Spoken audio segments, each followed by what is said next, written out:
আসসালামু আলাইকুম ওয়া রাহমাতুল্লাহ। শাহে মদিনা দরবার শরীফ থেকে আমি আজ আপনাদের মাঝে অত্যন্ত একটি গুরুত্বপূর্ণ বিষয় নিয়ে আলোচনা করার জন্য উপস্থিত হয়েছি আজকের ভিডিওতে। সে বিষয়টি হলো কোন কোন 6টি কাজ করলে কলব নরম হয়, যে 6টি গোপন কর্ম করলে কলব নরম হয়, যে 6টি মারেফতের আমল করলে অন্তর নরম হয়ে যায়। সেই 6টি গোপন কর্ম কি, বিস্তারিত আলোচনা করছি। ভিডিওটি শুরু থেকে শেষ পর্যন্ত দেখার চেষ্টা করুন। চ্যানেলটিতে যারা নতুন আছেন সাবস্ক্রাইব করে পাশে থাকুন। আসুন আলোচনা করছি শাহে মদিনা দরবার শরীফ। এটা একটা ইউটিউব চ্যানেল, আধ্যাত্মিক জগতের চ্যানেল। এই চ্যানেলে সর্বক্ষণ 24 ঘন্টায় আপনার আধ্যাত্মিক এবং মারেফতের আলোচনা শুনতে পারবেন। আলোচনা করা যাক। বাজান, অন্তর এটা হচ্ছে একটা কলব। মানব দেহের মধ্যে একটা বাম স্থলের 2 আঙ্গুল নিচে, এটার নাম হচ্ছে লতিফায়ে কলব। এই কলবটা যদি সুস্থ থাকে সারাটা দেহ সুস্থ। এই কলবটা যদি পবিত্র থাকে সারাটা দেহ পবিত্র। এই কলবটা যদি অপবিত্র থাকে সারাটা দেহই অপবিত্র। এটাকে পবিত্র করার জন্য, সুস্থ করার জন্য, এটাকে চেনার জন্য, এটা যদি নরম না হয় আপনার কান্না আসবে না। এটা যদি নরম না হয় তাহলে আল্লাহ রাসূলের প্রতি প্রেম জাগবে না। এটাকে নরম করতে হবে। এটাকে নরম করার জন্য প্রথম যে ধাপটা সেটা হলো নেককার এবং পীর মাশায়েখদেরকে বন্ধু বানানো। 1 নাম্বার যেটা, সেটা হচ্ছে নেককারদেরকে বন্ধু বানাইতে হবে। আর নেককার কারা? যারা পীর মাশায়েখ, ওলি আবদাল, তারা হচ্ছে নেককার। তাহলে আমি প্রথমেই বলবো আপনাদেরকে, যারা এখনো গুরু ধরেন নাই, পীর মুর্শিদ ধরেন নাই, পীর মুর্শিদের সহবতে যায় ওনাদেরকে বন্ধু বানান। পীর মুর্শিদের সহবতে গেলেই অন্তর নরম হয়ে যায়। কারণ যেমন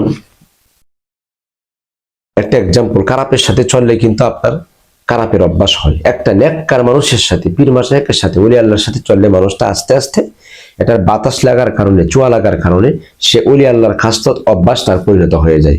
এবং কি ওলির সাথে সম্পর্ক রাখলে ওলি হয়ে যায়, নেককারের সাথে সম্পর্ক রাখলে নেককার হয়ে যায়, চুরের সাথে সম্পর্ক রাখলে চুরি করার অভ্যাস হয়ে যায়। এর জন্য একজন কামেল মুর্শিদকে আপনারা বন্ধু বানাবেন। কারণ কামেল মুর্শিদ এই অন্তরের মধ্যে, কলবের মধ্যে ফায়েজ দিয়া এই অপবিত্র কলবটাকে পবিত্র বানিয়ে দিবে। এবং জিকির জলি এবং খফি দুটোটাই আপনার ভিতরে চলমান থাকবে এবং এটা সিস্টেম তিনি শিখাইয়া দিবেন। এজন্য একজন হক্কানি রব্বানি পীর মুর্শিদকে বন্ধু বানাতে হবে। 2 নম্বর যেটা, সেটা হচ্ছে জিকির করতে হবে বেশি বেশি। কারণ আল্লাহ কোরআনে বলছেন ওয়াজকুরুল্লাহ যিকরান কাসীরা, বেশি বেশি করে জিকির করো। আরেক জায়গায় বলছেন আলা বিযিকরিল্লাহি তাতমাইন্নুল কুলুব, একমাত্র কলব শান্তি পায় আল্লাহর জিকিরে। আর এই জিকিরটা কোথায় পাবেন? পীর মুর্শিদের কাছে গেলে। নিজে নিজে জিকির করতে পারবেন, স্মরণ করতে পারবেন, বাধা নাই, কিন্তু কলব জারি হবে না, কলব নরম হবে না। 3 নাম্বার, কোরআন তিলাওয়াত করতে হবে। জানেন, বেশি বেশি করে কোরআন তিলাওয়াত করলে ইমানের যে স্পিড এবং ইমান বৃদ্ধি পায় কোরআন তেলাওয়াতের কারণে, এবং অন্তর নরম হয়ে যায়। এবং 4 নাম্বার, গভীর রাতে আবাদত করা। রাত্র যখন গভীর হবে, সবাই ঘুমিয়ে গেছে, তখন কি করবেন? খফি জিকির করবেন। খফি জিকির কি? শুধু খালি নিজেকে নিজে মনে মনে ফাসান ফাস জিকির করবেন এবং আমল করবেন, আবাদত করবেন, তাহাজ্জুদের নামাজ পড়বেন। তাহলে অন্তরের মধ্যে একান্তভাবে আল্লাহর প্রেম, রাসূলের প্রেম এই অন্তরের মধ্যে দাবিত হয়। এরপরে 5 নাম্বার যেটা, সেটা হচ্ছে ভোরের ইস্তেগফার। ভোর মানে কি? সকালবেলায় ইস্তেগফার করা, আল্লাহর কাছে ক্ষমা প্রার্থনা, ফজরের নামাজের পরে। এটা একটা মহৎ সময়, একটা পবিত্র সময়। এই সময় ইস্তেগফার করলে, আল্লাহর কাছে কান্নাকাটি করলে অন্তরটা নরম হয়। এরপরে 6 নম্বর যেটা, পাকস্থলীকে কালি রাখা। পাকস্থলী মানে কি? খাবারের জায়গাটা। এটা কম খাওয়া নফসকে দুর্বল করে দেয় এবং অন্তরকে, কলবকে নরম করে দেয়, আলোকিত করে দেয়। সুবহানাল্লাহ। এই 6টা জিনিসে আজকে আলোচনা করলাম। আমার বক্তব্যদান যারা আছেন তারা এই 6টি আমল করার অভ্যাস করবেন। এছাড়া যারা দেখেন ভিডিও অন্য তরিকতপন্থীরা, আপনারা এই 6টা আমল করার চেষ্টা করবেন। আসুন, শাহে মদিনা দরবার শরীফ থেকে কয়েকটি খেদমতনামা দেওয়া হচ্ছে।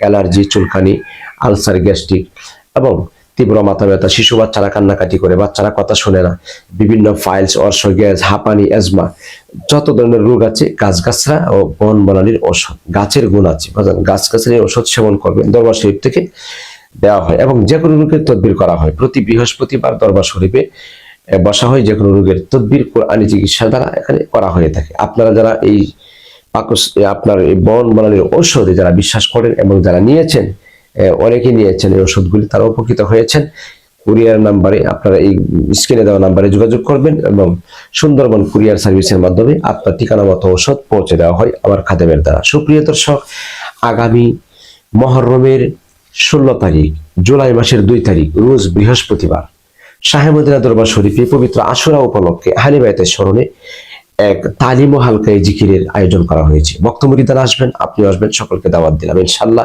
সকলের সার্বিক সহযোগিতা কামনা করছি। আপনারা আসুন ইনশাল্লাহ শাহে মদিনা দরবার শরীফে দেখা হবে। এটা কিশোরগঞ্জ জেলা, কিশোরগঞ্জ থানা, গাবতলী গ্রাম, বৌলা ইউনিয়নে অবস্থিত। কিশোরগঞ্জ ১ রামপুর হইতে অটো যুগে 20 টাকা ভাড়া, শাহে মদিনা দরবার শরীফ, গাবতলী বাজারের আগে। আজকের মতো এখানে শেষ করছি। ভিডিওটি সহজ সরল ভাষায় তুলে ধরেছি। সকলে ভালো থাকুন, সুস্থ থাকুন। আসসালামু আলাইকুম ওয়া রাহমাতুল্লাহি ওয়া বারাকাতুহু।